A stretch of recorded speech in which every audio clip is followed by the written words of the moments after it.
परिस्तान लोक की रानी परी गुल रोज रोज एक जैसे ड्रेसेस पहनकर थक गई होती है। उसके पास बहुत सारे खूबसूरत ड्रेसेस होते हैं, पर वो उनसे बोर हो जाती है। वो अपनी फेरी मेड्स को हुक्म देती है कि परिस्तान की सबसे अच्छी डिजाइनर को ढूंढ कर लाओ। एक छोटे से खूबसूरत घर में झरनाब नामी एक फेमस डिजाइनर होती है।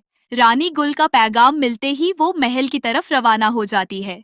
वो रानी परी गुल को अपना तारुफ करवाती है।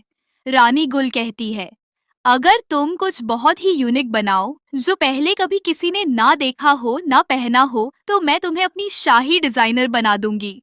ये सुनते ही झरनाब एक अंधेरे जंगल की तरफ चल पड़ती है और एक पोर्टल से इंसानी दुनिया में चली जाती है। इंसानी दुनिया में वो अपनी एक डिजाइनर दोस्त नेलोफर से मिलने जाती है। वो उसके कमरे की खिड़की से अंदर दाखिल होती है और नेलोफर के कमरे में खूबसूरत ड्रेसेस देखती है। इतनी देर में नेलोफर आ जाती है और इतने अरसे के बाद झरनाब को देखकर हैरान रह जाती है। तब झरनाब उसे अपने आने का असली मकसद बताती है। उसे नेलोफर की हेल्प चाहिए। चांदनी रात में झरनाब के जादू से वो दोनों उड़ते हुए परिस्तान पहुंचती है। फिर वो दोनों इकट्ठा काम करती है और कुछ बहुत ही यूनिक बनाने का सोचती है।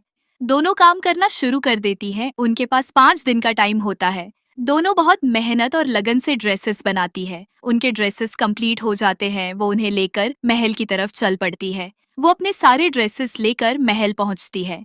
रानी गुल उन्हें हुक्म देती है कि उसे ड्रेसेस दिखाए जाए। एक एक करके सब परियां ड्रेसेस पहनकर रानी के सामने आती है। ड्रेसेस बहुत ही खूबसूरत और यूनिक होते हैं। ऐसे ड्रेसेस जो रानी गुल ने पहले कभी नहीं देखे होते। और इतना ही नहीं, पहली दफा कोई फेरी डिजाइनर ऐसे ड्रेसेस बनाती है जिसमें ड्रेसेस के साथ साथ विंग्स भी मैच्ड होते हैं।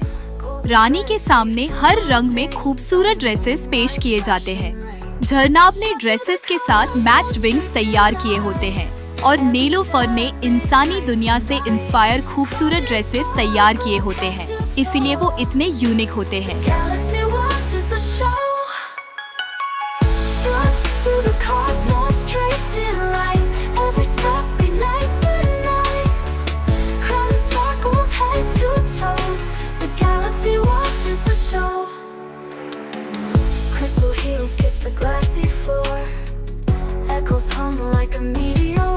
रानी को सारे ड्रेसेस बहुत ज्यादा पसंद आते हैं। वो झरनाब को अपनी शाही डिजाइनर का ताज पहना देती है और नेलोफर को बहुत सारे हीरे जवाहरात देकर उसकी दुनिया में दोबारा रुखसत कर देती है। झरनाब शाही महल में रहकर बहुत सारे ड्रेसेस बनाती है।